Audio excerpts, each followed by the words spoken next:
আমার মতো কার কার পছন্দ বোম্বাই মরিচ? আমি তো ভাই বোম্বাই মরিচ ভীষণভাবে পছন্দ করি। হ্যালো বন্ধুরা, আসসালামু আলাইকুম।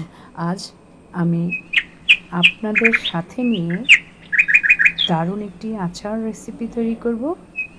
এই তো দেখতে পাচ্ছেন, প্রাথমিকভাবে আমি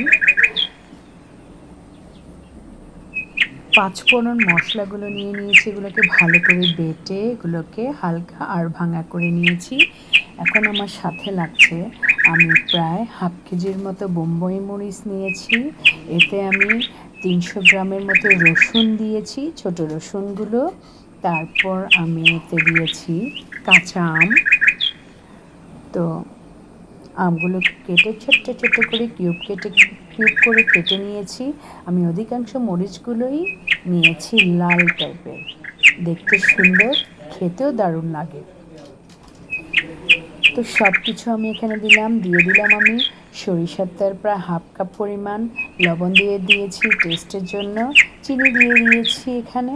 তারপর আমি ইউজ করব এখানে তেঁতুলের কাঠ। সব কিছু দিয়ে আমি আমগুলো, দেখতে পাচ্ছেন কালারটা সবুজ থেকে কিছুটা চেঞ্জ হয়ে গেছে। এখন আমি দিয়ে দিচ্ছি তেঁতুলের কাঠটা।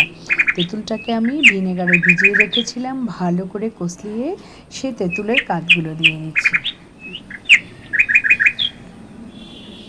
তো এটি আস্তে আস্তে হতে থাক। এই তো দেখতে পাচ্ছেন, ওয়াও, লাল সবুজের মাঝে ফুটে উঠেছে আমার বোম্বাই মরিচগুলো। ভাই রে ভাই, আচারটা দিয়ে আপনি ভাত খাবেন যখন, আপনার মনে হবে একদম বিরিয়ানি ফেল। এই তো আমি ভালো করে নেড়ে ঝেড়ে নিচ্ছি, যেহেতু আমার আমের কালার চেঞ্জ হয়ে গেছে, বোম্বাই মরিচগুলো একটু একটু চেঞ্জ হয়ে যাবে। তো ভাই, আমার আজকের বোম্বাই মরিচ আচার রেসিপিটি অবশ্যই আপনাদের ভালো লাগবে আমি জানি। ভালো লাগলে আমার চ্যানেলের পাশে থাকবেন, লাইক শেয়ার কমেন্টস করতে ভুলবেন না, সাবস্ক্রাইব করবেন।